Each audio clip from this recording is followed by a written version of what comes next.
Bienvenidos una vez más a un nuevo capítulo de Logistics Talks, donde semana a semana tenemos la oportunidad de platicar con aquellos líderes que están cambiando las formas en las que se mueve esta industria.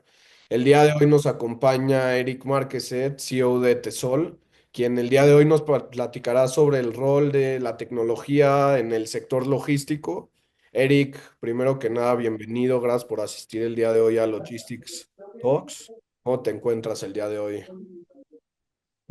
Muy bien, gracias, Isaac. Me encuentro a toda velocidad porque el año está arrancando con muchísima intensidad. Entonces es una llamada tras otra. Eh, Pinta bien, pinta sinceramente mejor que los últimos 2 años y, eh, y bien. Entonces así estoy y así estamos.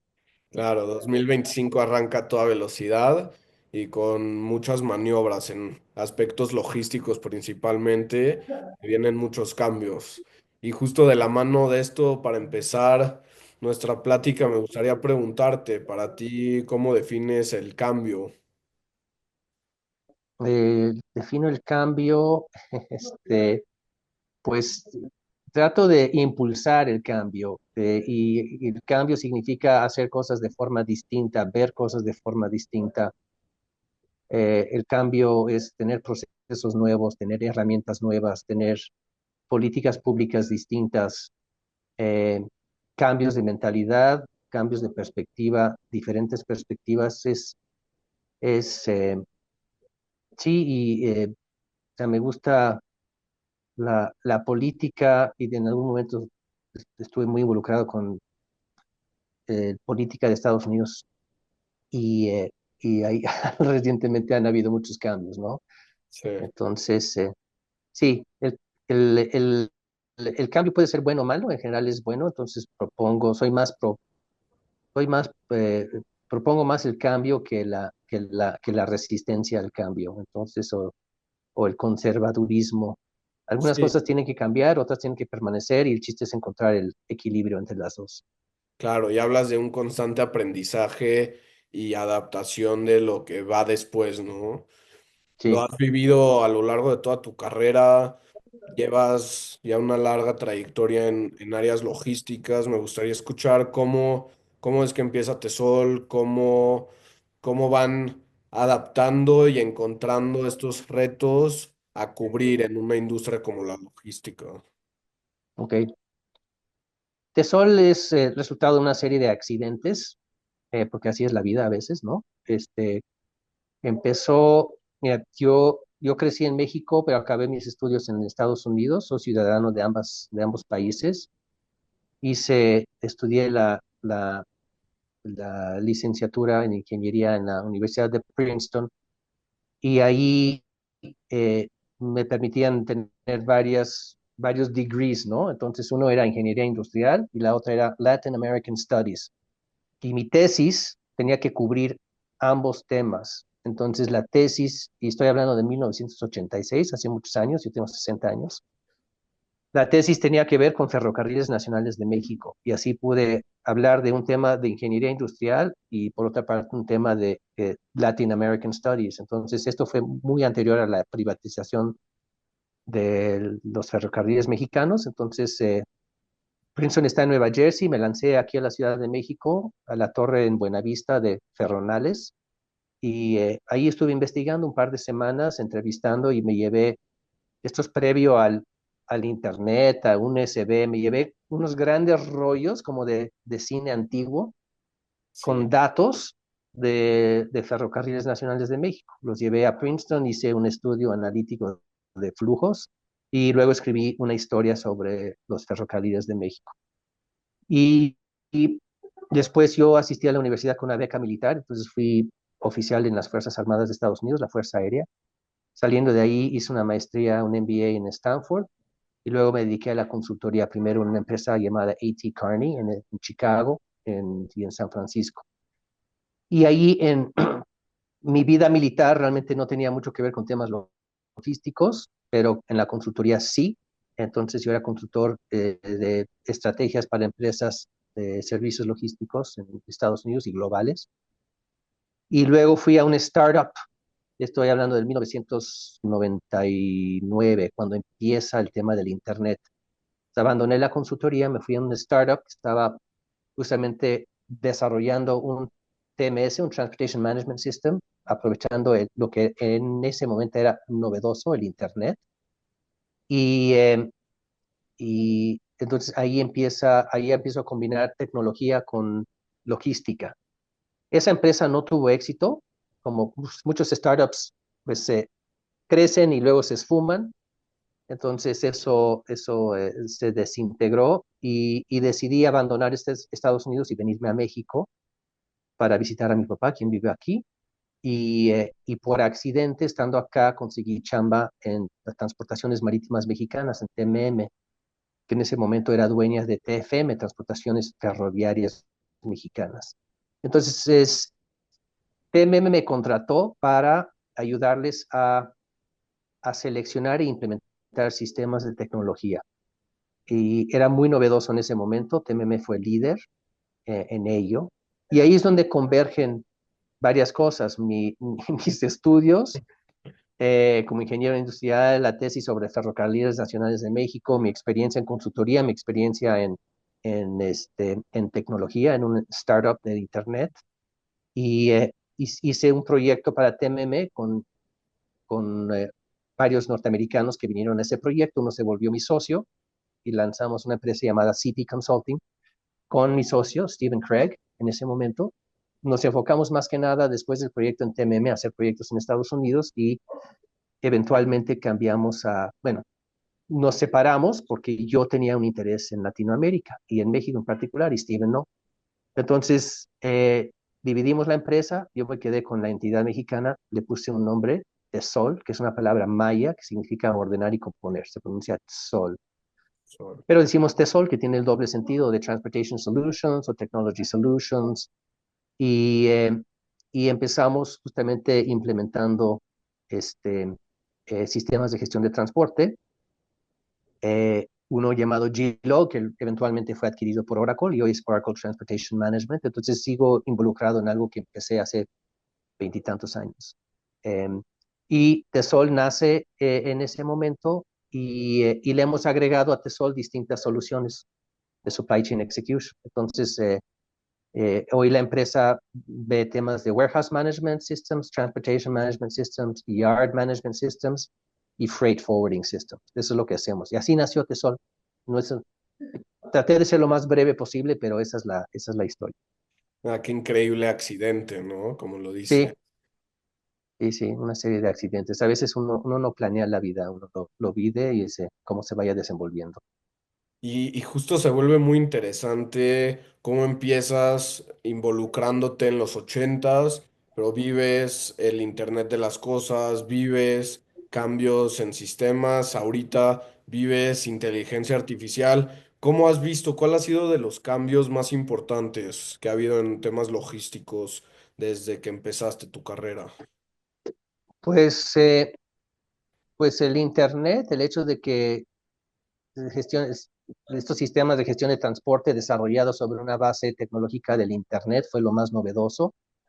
En su momento, ahorita, justamente el tema de la inteligencia artificial, todavía no tenemos duda de que habrá un gran impacto en general en la sociedad y estamos viendo cómo está empezando a surgir en la gestión de las operaciones logísticas. Entonces, hay varias empresas mexicanas que están haciendo cosas interesantes, entre ellas Trebu, Auba, y son ideas muy padres de cómo la inteligencia artificial, más bien usando temas de machine learning mmm, y un poco de generativa, pueden descifrar patrones, de entender eh, el enorme volumen de información que reciben hoy empresas de transporte y de ahí tratar de aliviar mucho del trabajo tedioso que implica la gestión de enormes volúmenes de información y circunstancias. Entonces,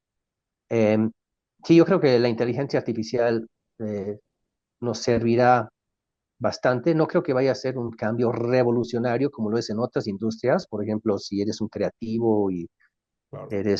Sí, hay unas industrias que van a ser súper afectadas. Yo creo que en logística vamos a ser moderadamente afectados y para bien, Sí. ¿Y cómo debemos prepararnos ante un cambio estructural tecnológico en la logística? educándonos, estando al pendiente, no estar ciegos a los cambios. Entonces, justamente en un par de congresos he dado pláticas sobre este tema y mi plática empieza un poquito con la historia de la inteligencia artificial que nace desde que se empezaron las computadoras, ¿no? Y desde Alan Turing en los años 40 y en los años 50 se definió lo que era la inteligencia artificial y ahorita lo que permite, lo que estamos viendo hoy, también tiene que ver con el Internet, porque el Internet nos proporciona la enorme base de datos sobre las cuales estas máquinas, los LMMs, pueden aprender y toman los datos. Entonces, es la convergencia sí, es la evolución, varias evoluciones, la tecnología va evolucionando y lo que estamos viendo hoy, la inteligencia artificial, es consecuencia de. Sí, y para retomar un poco y volver a cómo empieza Tesol, me gustaría escuchar cuál fue esa necesidad que encontraron, qué nicho abrieron y cómo lo empiezan a trabajar desde un inicio. Ok, primeramente, la logística es algo que me apasiona. Entonces, siendo ingeniero industrial, y soy ingeniero industrial de formación, eh, porque me gusta estar constantemente eficientando, ¿no? O sea, desde que me despierto en la mañana, ¿cuál es la ruta óptima para llegar al gimnasio? ¿Cómo optimizo mis movimientos en la cocina para desayunar y lavar los trastes a la misma vez? O sea, siempre estoy buscando optimizar. Eh, el, eh, entonces empieza con una pasión por el tema y creo que eso es importante cuando uno elige a qué se va a dedicar. Y, ¿y qué más? ¿Cuál era me repites por favor la pregunta porque me perdí en el Sí, camino? además de esto, o sea, ¿cuál es el nicho que empiezan a Ajá, encontrar y cómo resuelven la necesidad que ok. existe en el mercado logístico? Las cadenas de suministro siempre van a existir porque estamos produciendo y consumiendo, entonces, y siempre van a estar cambiando porque la tecnología los afecta. Y estoy hablando de cambios en la tecnología, no únicamente de datos, sino mecánica, ¿no? Siempre hay mejoras pues ahora estamos empezando a ver, por ejemplo, eh, automóviles autónomos y camiones autónomos y dentro del almacén robotización. Entonces hay constante cambio, hay transformación y eso es muy interesante y participar en ello es apasionante y ser promotor de ello pues es divertido. Eh, y buscando siempre, pues en la logística siempre estamos tratando de hacer más con menos, reducir costos, mejorar servicio, mejorar visibilidad usando tecnología. Todo eso son temas que me interesan y todos afectan lo que es la logística. Entonces, poder tener un impacto sobre ello, pues es enriquecedor. Claro. Eric Tesol, hablas ahorita de algo muy importante, que tu vida la riges por cómo eficientas los procesos en tu vida diaria, en temas profesionales, personales. Me gustaría entender desde la implementación tecnológica que hace Tesol, cómo se logra equilibrar la implementación tecnológica con necesidad operativa ágil, con un rechazo o un resentimiento que se tiene todavía al cambio tecnológico en la logística. ¿Cómo se llega a ese equilibrio? Con mucha paciencia de parte nuestra, mucha comunicación, mucha educación. Entonces, sí hay resistencia al cambio. O sea, yo vendo tecnología y no es nada fácil. Eh, y convencer a ejecutivos que es beneficioso es difícil. Muchos ejecutivos están buscando únicamente cómo reducir costos. Entonces, al tratar de vender tecnología, oye, pues, ¿cuál es el ROI? ¿Cuánto me voy a ahorrar? Y si no me da el ROI, entonces no lo compro. Y sinceramente creo que es una miopía que limita mucho las decisiones que pueden tomar las empresas. Y entiendo que el gasto en tecnología se tiene que justificar, ¿no? Pero si lo estás justificando únicamente con reducción de gastos, entonces significa que pues no estás entendiendo que la tecnología te permite competitividad, que te permite incrementar ingresos porque estás ofreciendo un mejor servicio, puedes dar un mejor servicio a tus clientes porque les estás dando visibilidad, control, eh, y sí, hay que ver diferentes dimensiones lo que permite la tecnología. Entonces, sí, eso es un reto. Ahora, eso es a nivel ventas y convencer a directivos. Luego, si se compra, hay que convencer a quien opera, ¿no? Al operador de piso del almacén, a quien está recibiendo, a quien está surtiendo, a quien está haciendo el acomodo, o ya sea con sus manos o en un montacargas. Y en el transporte es quien esté gestionando, operando, dirigiendo los camiones, ¿no? Y ahí también la resistencia al cambio, porque hay un temor de que la tecnología les va a quitar su chamba, cuando realmente si la empresa está creciendo, lo que la tecnología les podrá hacer es quizás permitir que tengan un impacto mayor, liberarlos de trabajos tediosos, permitir que ellos puedan ser más eficientes, quizás tomar decisiones más precisas, tener una vida un poco más ordenada. Entonces sí, es un, es un constante proceso de convencimiento y de educación. Eso es lo que acompaña digamos, la promoción de la tecnología en cadenas de suministro. Claro. Y de la mano de esto, ¿qué otros mitos o resistencias encuentras cuando hablas con los directores de logística, supply chain, los clientes con los que buscas llegar a la implementación tecnológica? Eh, no sé si es mito, pero es costumbre. Es que la tecnología es compleja y hay que entenderla. Y no es como comprar jitomates en el súper. Entonces, en lo que yo me encuentro es que, mm, o sea, no requiere entender la problemática de uno, lo que está tratando uno de resolver como empresa, eh, y entender cómo lo resuelve la tecnología. Y eso significa que hay que dedicarle tiempo y atención. Entonces, y digamos, todas estas decisiones complejas, sea definir dónde ubicar un nuevo CEDIS o adquirir nuevos camiones, ¿no? O sea, no son decisiones fáciles, y la tecnología yo diría que es entre las más complejas. Entonces, eh, mitos, o sea, eh,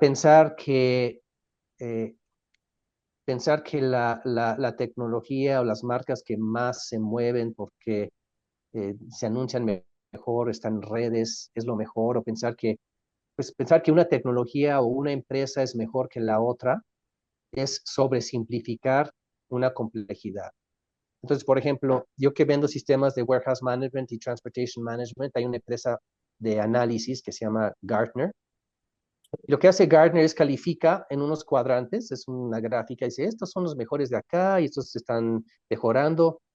Y no por estar en el cuadrante mágico que dicen, o sea, no es garantía de que ese sea el que dice Gartner es el mejor, no significa que es el mejor para ti, porque cada empresa tiene sus propios requerimientos. El simple hecho de que Gartner califique a una empresa de tecnología significa que ya es top. Entonces, hay que entender de esas herramientas cuál es la que mejor me acomoda. Es como elegir un traje. Entonces, eh, eh, Calvin Klein va a tener un corte y Seña va a tener otro. O sea, depende de tu cuerpo. No es que uno sea mejor que el otro. O sea, es una metáfora quizás no del todo preciso, pero hay que entender que la tecnología tiene que acomodarse a los requerimientos muy específicos de uno y llegar a ese entender es trabajo. Es trabajo duro, es tener que entender, es estudiar. Y si uno no, un directivo no está capacitado para hacerlo, pues en contrata a un experto. y lo digo, soy gran fan de las empresas que contratan a un tercero para ayudarles a tomar estas decisiones. Y hay expertos en el campo que lo hacen. Y esas empresas consultoras, de forma neutra, pueden ayudarte a identificar, por un lado, los requerimientos y por otro lado, las competencias de distintas empresas. Y ellos pueden ayudarte a, sí, vas con un nutriólogo porque entienden la comida, te ayudan a entender tu cuerpo y te pueden hacer una dieta, ¿no? O sea, por eso consultas a un experto. Entonces, si te abruma la idea de tomar una decisión de herramientas que son costosas, pues contrata a un tercero y ellos te pueden ayudar. Claro. ¿Y qué se volvería lo más importante para entender desde el lado del punto de vista logístico y de la cadena para tomar ese paso, ¿no? En cuestión datos, eficiencia, ustedes están muy metidos con visibilidad en la cadena. ¿Cuál sería Ujú. el key point para hablar de una implementación tecnológica como esta? Ok, hay que entender eh, varias cosas. De un lado está la parte operativa y de otro está la parte tecnológica. Voy a empezar con la tecnológica.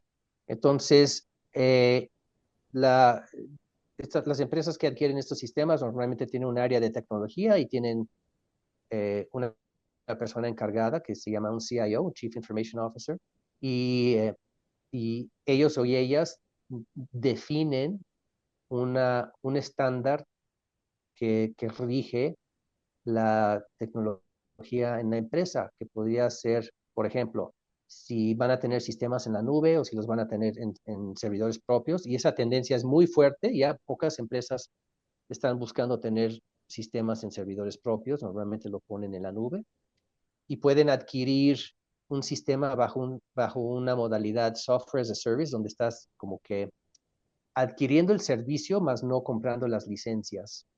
O puedes comprar las licencias, instalarlas donde quieras, en servidores propios o una nube tercerizada, como hay tres o cuatro muy grandes nubes. Esas decisiones tecnológicas normalmente las define la arquitectura tecnológica de la empresa.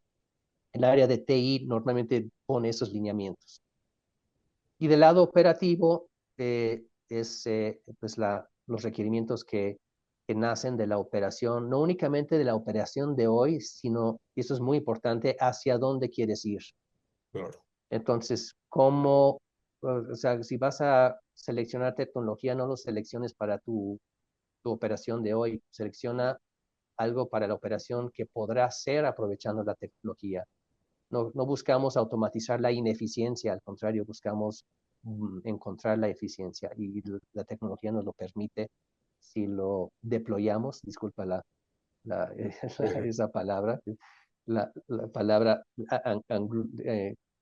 ¿cómo se dice? Anglófona, Anglicismo, sí. un anglicismo, ¿no? Deployado. Es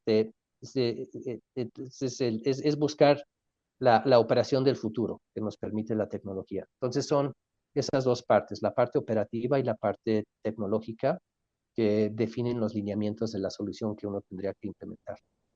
Erika, hablas de una proyección, hablas de crear un futuro eficiente tecnológico. Para eso requieren muchos datos, ¿no? Mucha información bien Sí, manejada que dé información visual para tomar decisiones. ¿Cuáles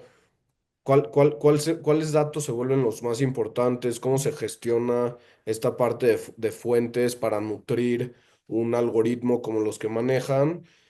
y, y cuál es el tipo de visualización que realmente se necesita para tomar una decisión. ok. Entonces, tu pregunta abarca dos cosas muy importantes. Una es los datos y la otra es cómo los visualizamos. Eh, y sí, las soluciones tecnológicas van a crear un mar de información.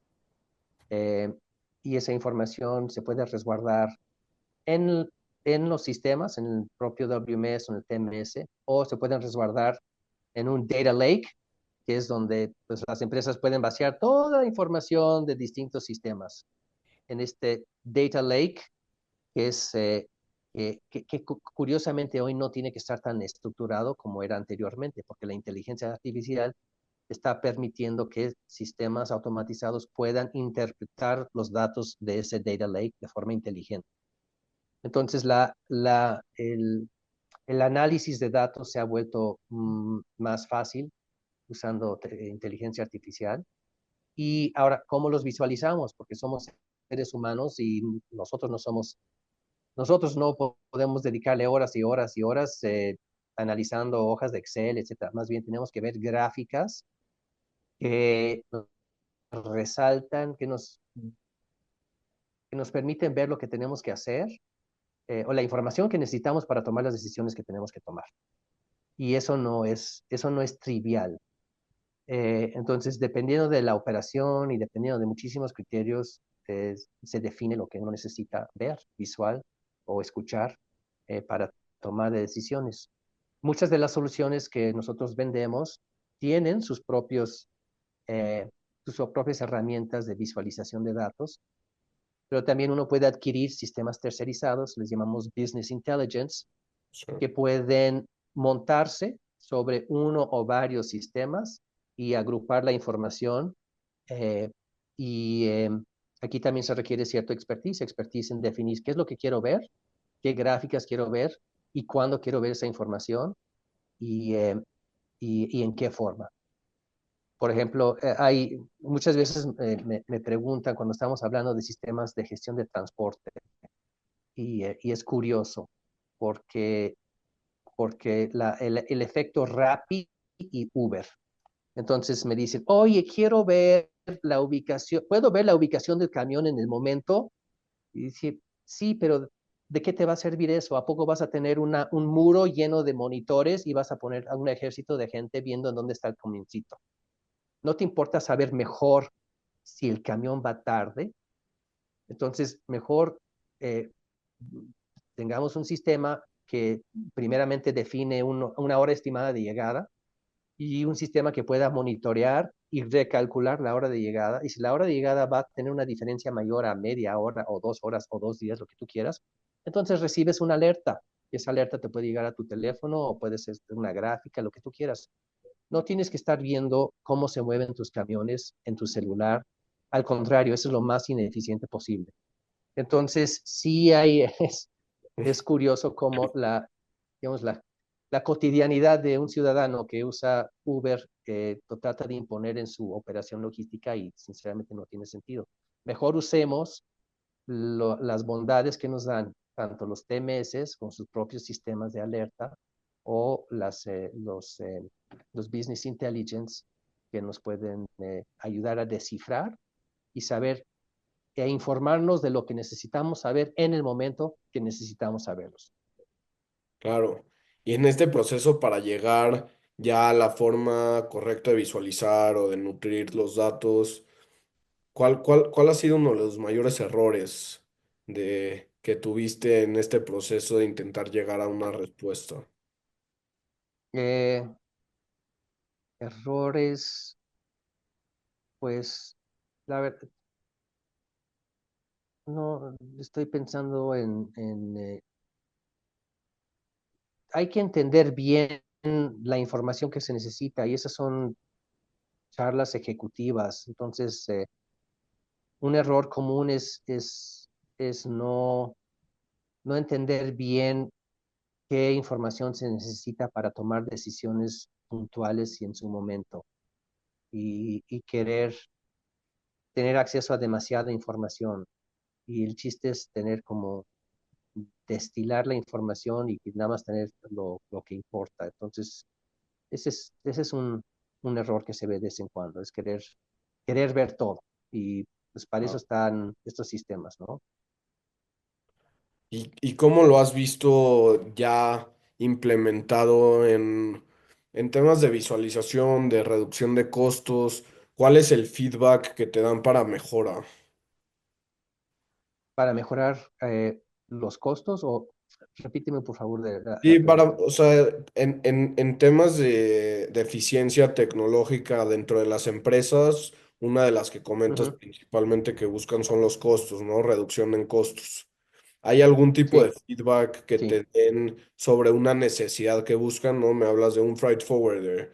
igual les Sí. sirve algún tipo de información que lo van nutriendo o hay ciertas cosas que los confunden más. ¿Cómo es ese feedback? Para reducir costos, digamos en el caso de un freight forwarder, hay, hay costos administrativos y hay costos operativos. En los costos administrativos estamos hablando de qué le cuesta a un forwarder este, llevar un proceso desde la cotización hasta la cobranza de su servicio. Y, hoy día hay muchas empresas en forwarding que lo hacen manualmente con hojitas de Excel, que cotizan porque están viendo un tarifario y luego le ofrecen a su cliente distintas opciones, el cliente elige la opción y luego se ejecuta y luego que tengo que consultarlo para generar la factura. Todo eso se puede automatizar con Claro, sistemas como plataformas. Nosotros somos vendedores de una que se llama Magaya, que es precisamente lo que hace. Entonces, es, es restarle, es atender todo ese trabajo tedioso, aprovechar la tecnología para optimizarlo, reducir el tiempo del personal, que el personal del ex expedidor pueda ser muchísimo más eficiente, muchísimo más productiva. Esa es la parte administrativa. La parte operativa es tener, en el caso de un freight forwarder, un entendimiento de todos los precios de las distintas opciones que tiene, con las navieras, con las aerolíneas. O sea, es muchísimo, hay muchísima complejidad porque hay tantas opciones. Entonces, los sistemas que nos ayudan a elegir e identificar cuáles son las opciones que mejor le convienen a nuestro cliente y cuáles que nos convienen a nosotros, porque hay un ahorro y nosotros podemos generar un margen hablando como un reexpedidor. Entonces ya podemos ser más rentables porque estamos tomando decisiones mmm, basadas en un análisis de datos eficientes que nos permite elegir las mejores opciones para nuestro cliente. claro. Entonces, así es como la tecnología puede ayudar a un reexpedidor. Qué bien. Y Eric, retomando un poco a lo que me comentabas al principio de nuestra plática en tu interés en las políticas públicas, me gustaría escuchar cómo se puede preparar un sector logístico ante la incertidumbre política que se vive entre México, Estados Unidos, Asia.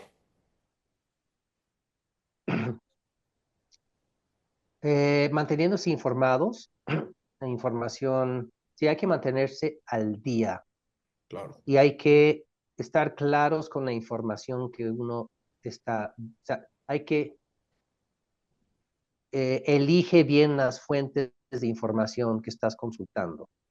Esta mañana hablé con un norteamericano con quien no había yo hablado hace 10 años. Él trabaja en una empresa de consultoría gringa y me habla, hey Eric, I have a Mexican question. O sea, tenía un cliente de este lado de la frontera sí, y entonces me empieza a hacer preguntas sobre México y evidentemente esta persona nada más ve Fox News y escucha lo que dice Trump y me dice, oye, ¿es cierto, Eric, que el gobierno de México está totalmente controlado por the narcos? Y le digo, o sea, no, Candace, o sea, hay crimen organizado en este país y sí es cierto que hay nuestros municipios y algunos estados enteros donde el crimen organizado está influyendo y seguramente hay sobornos y hay corrupción. Pero el gobierno de México, de la doctora Sheinbaum, esté en manos del crimen organizado es una falsedad. Y si tú estás viendo Fox News, pues quizás te creas eso, pero no es cierto. claro, Y me dice, oye, en la frontera tengo entendido que el crimen organizado está controlando toda la entrada y salida. Y dije, no, no, no. O sea, el crimen organizado está buscando cómo mandar su mercancía por medio del transporte de acá para allá, seguramente, pero no están controlando las fronteras. Entonces, este señor, pues está, pues no sé qué fuente, seguramente nada más ve Fox News y lee a Elon Musk en Twitter, pero entonces mi consejo para la industria es entiende bien, elige bien tus fuentes de información, mantente al día. Y porque ahorita las cosas están sucediendo así, ¿no? O sea, yo normalmente no consulto Twitter, pero me metí el otro día, dije, sí, voy a de nuevo consultar mi cuenta de Twitter, voy a seguir a Claudia Sheinbaum porque estos de un minuto para otro. O sea, tuvo su conversación con Trump hace un par de días, publica eso. O sea, en minutos esta dinámica puede cambiar. Entonces, elige bien tus fuentes, está al día.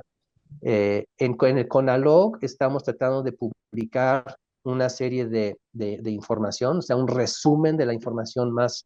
Bueno, primero, yo soy consejero emérito del CONALOG, entonces estoy muy involucrado con esa asociación, la cual yo ayudé a fundar hace 10 años y parte de nuestro objetivo es mantener informados a la comunidad. Entonces, y también estoy en el comité editorial de T21, que es una gran fuente de información. Elijan sus fuentes de información y, y manténganse al día, porque esto está cambiando rápidamente. Y dentro de la Conalog, ¿qué están impulsando para crear estas relaciones, pues tanto comerciales como industria, tanto en México como comercio exterior? Pues tenemos varios objetivos en Conalog. Uno es este, compartir información y aprendizaje, eh, tener una comunidad de ejecutivos en logística y cadena de suministro que tengan la capacidad y la información necesaria para ser eficaces en su trabajo, tanto táctico como estratégico. Entonces, para eso es compartir información, también crear redes de un networking para que entre la comunidad se puedan consultar, intercambiar información y, y, y sí, fomentar el intercambio de conocimiento es, digamos, la misión principal y crear una comunidad de ejecutivos del sector. Y es muy divertido y tenemos mucho por trabajo por delante y tenemos un evento en Monterrey la semana que entra que va a estar muy padre. El impacto que estamos teniendo en el país crece cada día y invito a quienes puedan tener interés a sumarse al CONALOG. Qué increíble. ¿Y qué fue lo que te llama para empezar la fundación de Conalog? Empezó porque yo en Estados Unidos formaba parte del CSCMP, Council of Supply Chain Management Professionals, anteriormente llamado CLM. Entonces, cuando llegué a México, yo mantenía mi membresía en el CSCMP y CSCMP en México tenía, llamamos, distintos round tables, es decir, eran como capítulos del CSCMP en México. Entonces, yo formaba parte del capítulo de la Ciudad de México, pero CSCMP tenía un enfoque muy estadounidense, o sea, no atendía todas las necesidades de la comunidad de logísticos en México. Entonces, en ese momento yo era presidente del capítulo de ese roundtable, fui a Chicago, traté de negociar con el CSCMP, porque ellos además nos cobraban. Entonces nos cobraban una membresía de $175 al año, toda la información en inglés y un poquito tenía que ver con México. Dije, oye, me está costando trabajo pedirle dinero a ejecutivos logísticos en México para una membresía de una operación totalmente US focus, ¿no? Y dice, bueno, es que también tenemos roundtables en Dinamarca, en Europa y en Sudamérica. Sí, pero no me estás atendiendo a mí. Y dije, ¿por qué no de ese dinero que te mandamos nos quedamos con un poquito? Y no estuvieron de acuerdo, entonces nos divorciamos. Entonces, Conalog nace del CSCMP Roundtable México para atender lo que pues, las necesidades de la comunidad en México. Ahora estamos de nuevo en charlas con el CSCMP para ver de qué forma podemos como colaborar, pero no como una subsidiaria, sino como una asociación hermana. Claro. Qué importante, ¿no? Sí. Enfocar hacia eso. O sea, ahorita qué tan importante es crear una relación con CSMP. Es importante porque, pues, Estados Unidos es nuestro mayor trading partner, ¿no? Y nosotros para ellos somos el número uno para cada uno. El 80% de nuestras exportaciones van para allá. Entonces, por supuesto que es muy importante que las comunidades logísticas de ambos países se entiendan. Y además, CSIMP es una institución muy grande, con grandes recursos, con grandes reportes, y tenemos mucho que aprender de CSIMP.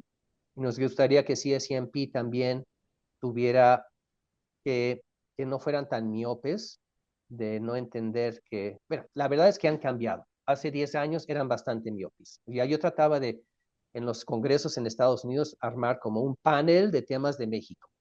y era mucho trabajo convencerlos. Ahora sí, CNP por fin reconoce que México es importante y ya están empezando de nuevo a dirigirse hacia nosotros y por eso creo que hay una gran oportunidad de colaboración.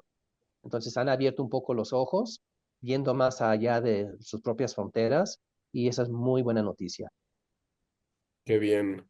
¿Y qué proyectos se ven además de esta alianza con la Conalog de forma personal? De forma personal, pues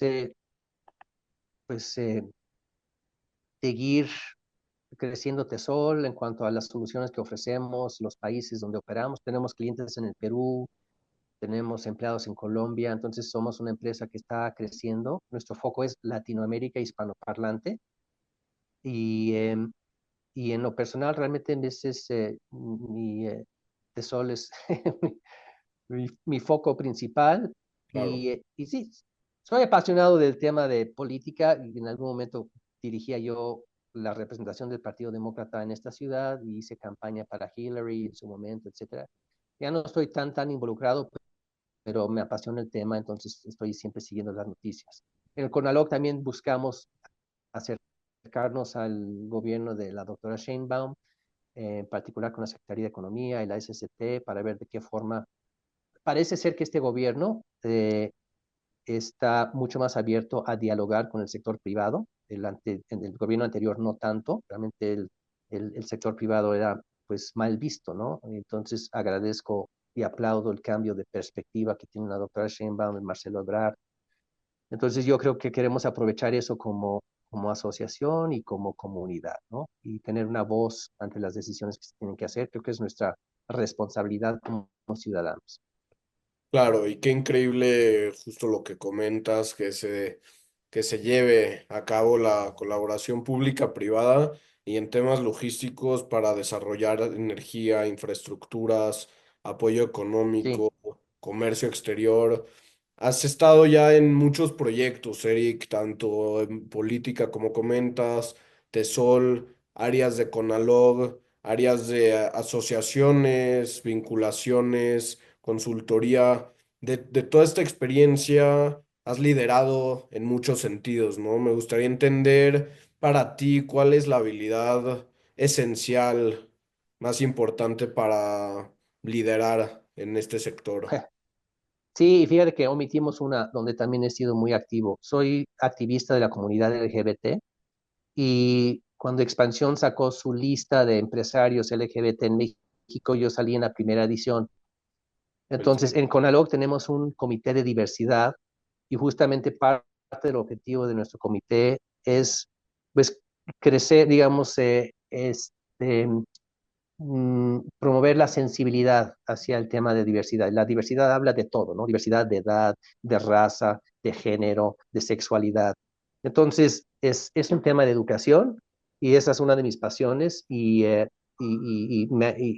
varios en el CONALOG comparten esa pasión porque en el sector logístico, sinceramente, estamos un poquito atrasados en ese tema. Entonces, hay otras industrias que tienen un poquito más de, de evolución y entonces estamos tratando de, por medio de la educación y conciencia, ayudar en eso. Entonces me hablabas de pasiones y esa es una de las que tengo. Qué increíble. Y en ese sentido, ¿cómo interpretas la diversidad y la perspectiva? Pues ¿cómo lo interpreto? Es simplemente es reconocer que entre los humanos hay, hay muchos colores, edades y géneros y formas de ver la vida y lo que importa al final es qué tan bien hacemos nuestro trabajo no, y erradicar cualquier limitación que sea irrelevante a la productividad que podemos ofrecer como seres humanos y ciudadanos. Claro, y me encanta que asociaciones como lo es la CONALOG lo esté estimulando tanto empoderación de la mujer de diferentes perspectivas, géneros, opiniones, ya que muchas veces algún problema se va nutriendo de diferentes contextos, culturas, perspectivas, opiniones. y estimularlo en un área logística que históricamente se ve como un sector sexista, machista, donde poco a poco empiezan a haber cambios y escucharlo desde tu perspectiva es muy enriquecedor, Eric.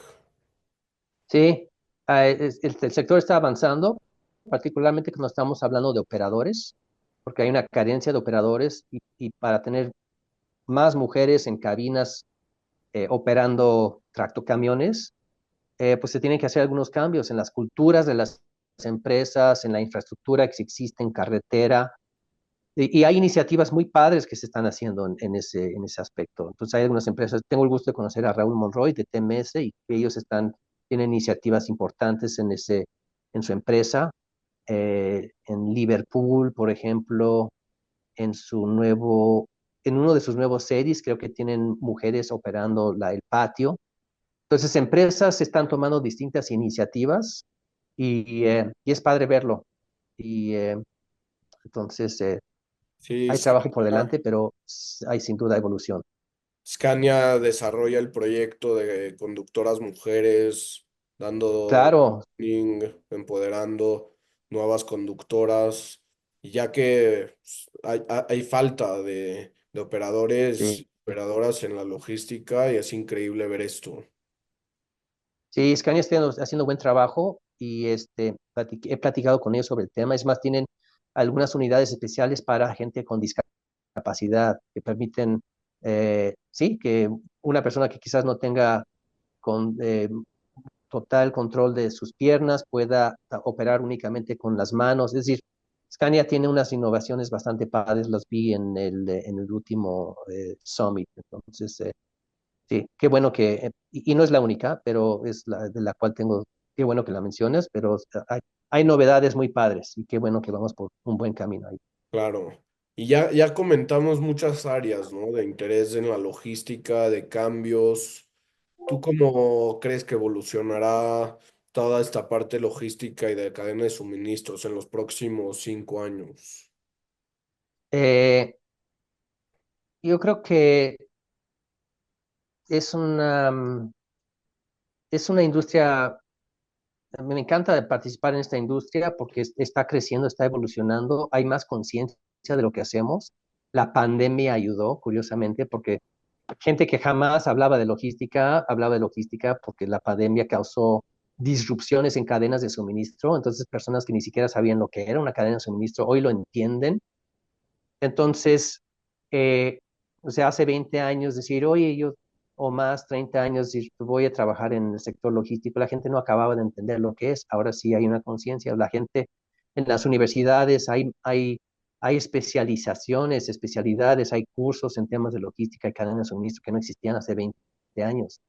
Entonces, en general, la población, los sistemas educativos, hay más conciencia hay gente que quiere trabajar en este medio, si ahí lo ven como ambición. Entonces, o sea, hace muchos años logística era quien no la libraba en otra parte de la empresa, lo mandaban a logística porque pues, ahí no hacía tanto daño. Pero Ah, eso no es cierto hoy. Hoy logística, cadena de suministro, atrae gente muy talentosa y es muy padre ver a gente joven, brillante, con ideas y energía, acercándose a esta profesión y teniendo éxito en ella.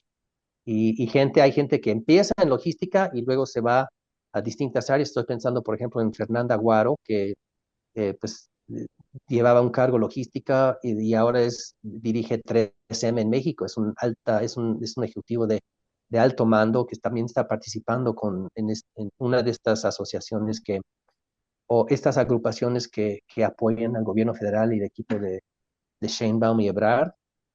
Entonces me encanta ver a una Fernanda Guarro nacer en la logística y estar donde está hoy. Y como ella hay cada día más. sí, de admirar este proceso y darle la importancia a un sector que, como mencionas, incluso antes de la pandemia no se hablaba tanto de él. Sí, Oye, es Eric, incorrecto. de tu experiencia, me gustaría escuchar si hay algún consejo que has recibido en toda esta carrera que sigues aplicando hoy en día. Eh, consejo importante es estar consciente de que somos humanos. También a veces los que somos formados como ingenieros industriales nos olvidamos del ser humano y pues nos enfocamos en números y operaciones y algoritmos y ecuaciones. Y al final del día es el humano quien está, eh, pues, en muchos casos operando y tomando decisiones. Entonces, en las empresas no hay que olvidar el colaborador. Y curiosamente, dentro de TESOL hemos armado una de nuestras especialidades hoy es consultoría en temas de recursos humanos y eso nace un poco porque estamos respondiendo a una necesidad en, digamos, en el reclutamiento de las personas correctas, en actividades de integración, porque si no involucras al ser humano en la operación, es más, regreso a los temas originales, empezamos a hablar de las implementaciones. Una implementación de tecnología, lo más importante es el involucramiento del ser humano. O sea, podemos hablar de los datos y la limpieza de los datos y las interfaces y las configuraciones, pero al final del día va a ser un ser humano que está en el piso del almacén o tras el volante de un tractor. Entonces tenemos que estar muy conscientes y sinceramente yo eh, hace años no tenía esa conciencia como la tengo hoy. Entonces le hemos, para mí ha sido un tema de crecimiento y creo que también para pues el gremio en general. Entonces ese sería el consejo que he aprendido y el que comento, ¿no? Hay que estar muy conscientes de cuidar y atender las necesidades de los colaboradores. Me encanta y coincido. Y Eric, para ir finalizando con esta plática, me gustaría escuchar si tienes algún mensaje que quieras compartir con la audiencia de Logistics Talks, o sea, ya sea sobre el futuro de la logística, cómo debemos reaccionar, digitalización. Pues la digitalización va a suceder, entonces o sea, yo soy evangelista de la tecnología en este medio, entonces quieran o no, ahí les va. Y entonces, Grandes pues ingredientes. sí, pero con nuevas generaciones eso pues, es un no-brainer, no es cosa de convencer. O sea, todo el mundo pegado a su celular, etcétera. Entonces, eso irá evolucionando. Entonces, ese sería el último comentario. Pues nos quedamos con ese último mensaje, una plática llena de diferentes vertientes, tanto tecnológicas, humanas, diversidad, futuro, política. Una increíble plática contigo, Eric. Has estado abarcando muchísimas áreas de conocimiento e intentando ayudar diferentes organismos y por eso también felicidades. Gracias por sumarte a Neuron Business, gracias por la plática en Neuron Logistics Talks. Pues muchísimas gracias, al contrario, gracias por la invitación. Para mí fue, me halagó recibir esta invitación y, sí agradezco la oportunidad de ser escuchado y de transmitir algunos de esos mensajes. Entonces agradezco a Neuron la invitación y aplaudo este proyecto y espero que podamos seguir colaborando. Un gusto estar aquí. Ojalá que así sea. Muchas gracias, Eric, y hasta la próxima. Hasta la próxima.